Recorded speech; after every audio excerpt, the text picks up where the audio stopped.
Super yum. Mm.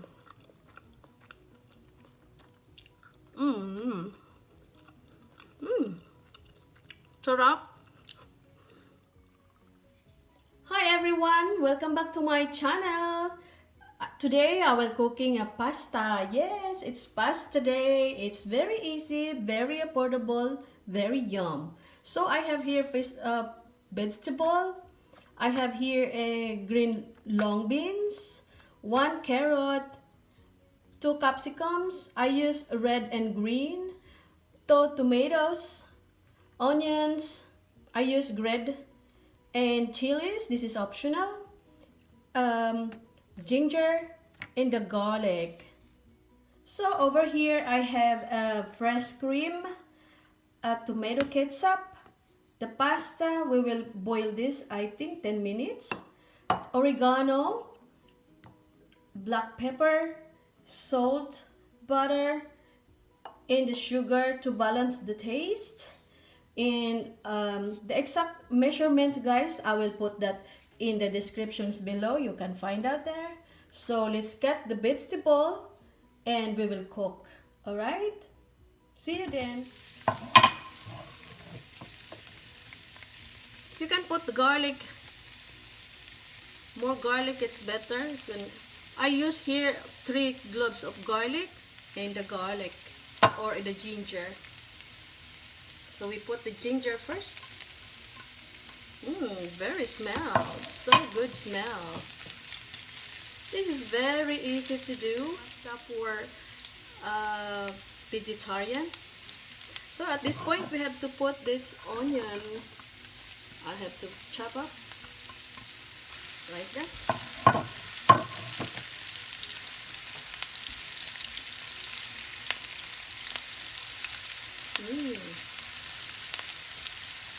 Bawang pa lang, ulam na.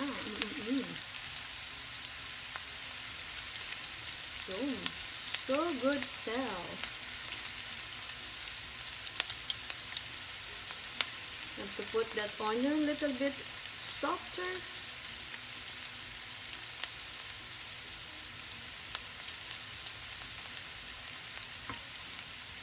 So yum, so yummy.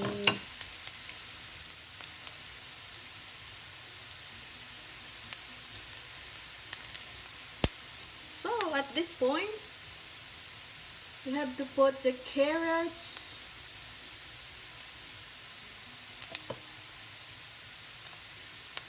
here are the carrots,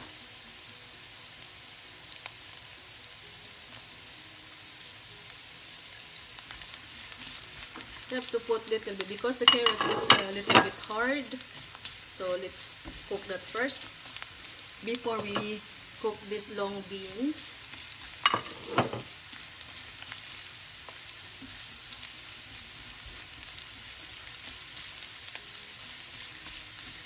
But I love the vegetable a little bit crunchy. This in yung gulay medyo crunchy pa. Just like that. So we have to cook this just 8 minutes.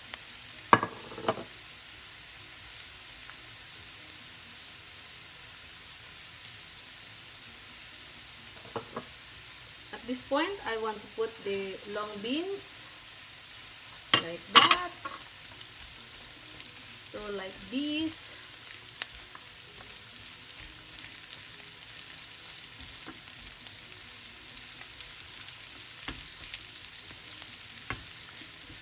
Vegetable is always good to our body.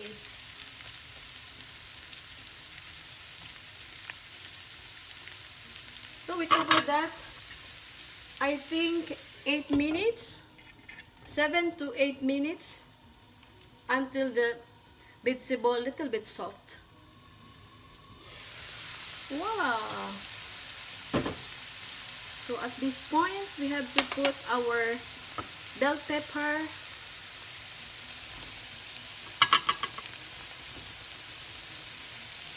and tomatoes, and the chilies is optional. If you are not spicy lover, don't put the chili. Oh yum. Oh.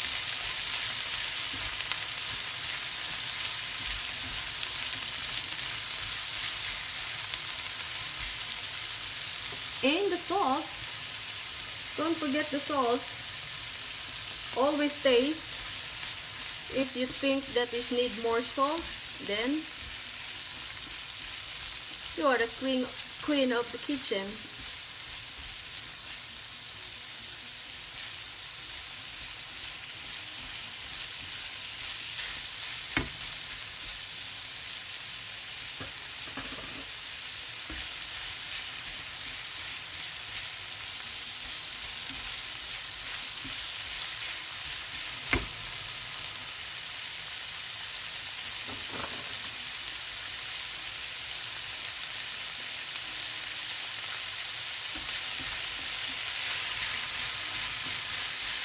And again, we have to cover this, I think, 2 to 3 minutes.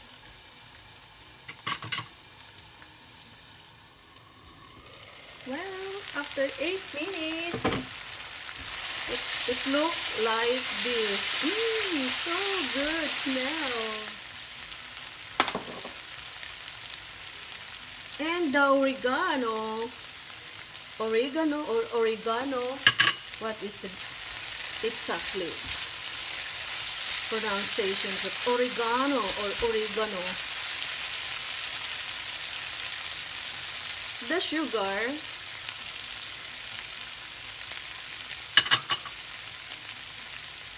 the tomato ketchup, I think 1 tablespoon of ketchup. I will put the exactly amount of the all ingredients down below, guys. So if you like to follow, or if you have own recipe, that's good.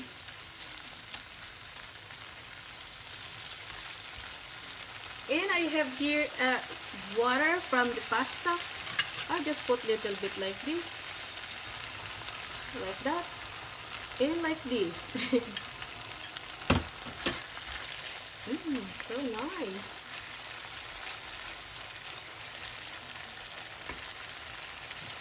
And the fresh cream. This is fresh cream. Oh yeah.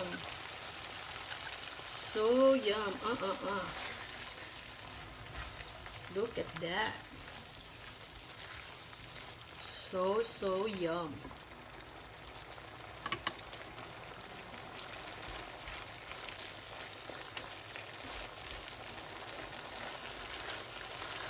Look at that. It's so good.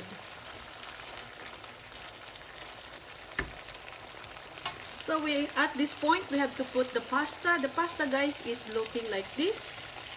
Like that. It's so soft. I boiled that in I think 9 minutes or 10 minutes.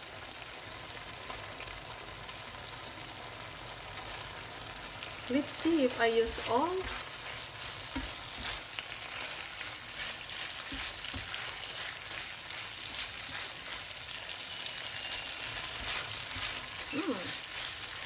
I think this better.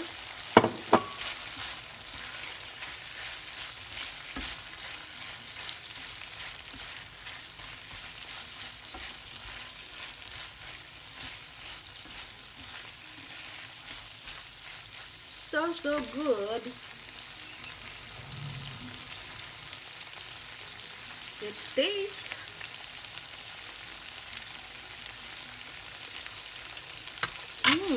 Numb.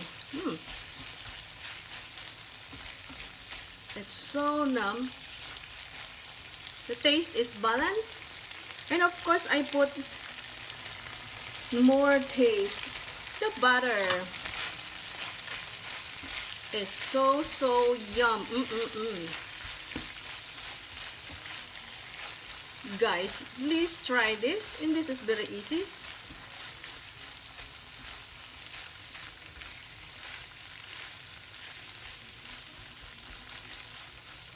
So we have to kill the heat and let the butter mix all together, and that's it. This is so yum and easy.